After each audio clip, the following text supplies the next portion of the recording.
안녕하세요. 세션 발표를 맡게 된 박상호입니다.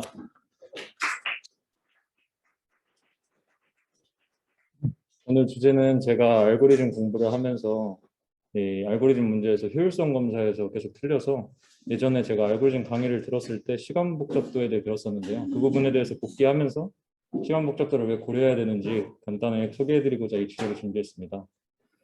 시간 복잡도가 왜 필요한지에 대한 개념은 이제 효율성을 생각하게 되면서부터인데요. 효율적으로 문제를 해결한다는 것은 같은 문제를 해결하더라도 좀 더 빠르게 해결한다는 것입니다. 예를 들어 숫자 수십 개를 정렬한다고 할 때 10초 만에 정렬하는 프로그램과 1초 만에 정렬하는 프로그램 둘 다 정렬을 하는 프로그램입니다. 좋은 프로그램임을 판단하는 데에는 이제 다양한 기준이 존재하겠지만 코딩 테스트 같은 시험에서는 10초가 걸려서 정렬하는 프로그램보다 1초 만에 정렬되는 프로그램이 더 좋은 프로그램이라고 판단이 되겠죠. 같은 문제를 빠르게 해결하는 게 이제 중요하게 되는데 같은 입력을 제공받았을 때 어느 프로그램이 빠른가는 이제 제한 시간을 둠으로써 확인을 할 수 있을 것입니다. 충분히 효율적으로 문제를 해결했다는 검증이 되는 것이겠죠. 그럼 그 빠른 시간은 어떻게 잴 수 있는가라는 질문에 대해서는 가장 확실한 방법은 직접 일일이 넣어서 돌려보는 것입니다. 근데 굳이 돌려보지 않고 얼마나 걸릴지를 예측할 수 있지 않을까? 직접 돌려보기 전에 시간이 얼마나 걸리는가라는 의문에 의해 나온 개념이 시간 복잡도가 되겠습니다.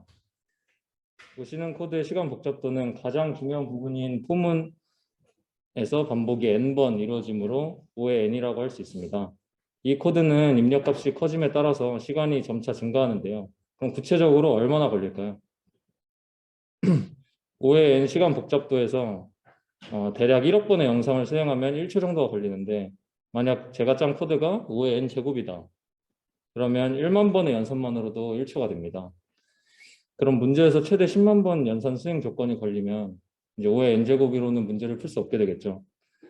이런 식으로 본인 코드의 수행 시간에 대한 시간 복잡도 감을 익혀야 테스트를 볼 때 이제 효율적인 측면에서 통과를 할 수 있게 될 것입니다. 마지막으로 시간 복잡도의 단계는 가장 큰 영향을 미치는 n의 단위에 따라 5의 1부터 5의 a의 n제곱 정도까지가 있는데요. 5의 1은 문제 해결을 위해 한 단계를 처리할 때, 한 단계만 들어갈 때 이제 5의 1이고, 5의 로그 n은 문제 해결 단계들이 특정 요인에 의해 줄어들 때, 5의 n은 문제 해결 단계의 수와 입력값이 1대1의 관계를 가질 때, 5의 n 로그 n은 문제를 해결하기 위한 단계 수가 이제 n 로그 2n번만큼 가질 텐데, 보통 분할 정복 알고리즘이 이 n 로그 n에 해당한다고 볼 수 있습니다. 5의 n제곱은 문제 해결을 위한 단계 수가 입력값의 제곱만큼일 때 5의 n제곱이라고 하고요.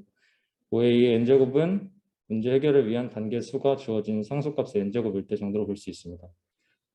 네, 이렇게 시간 복잡도를 고려해서 알고리즘 문제를 푸셔야 이제 효율적인 테스트를 잘 통과할 수 있을 거라 생각됩니다. 네, 이상으로 발표 마치겠습니다. 감사합니다.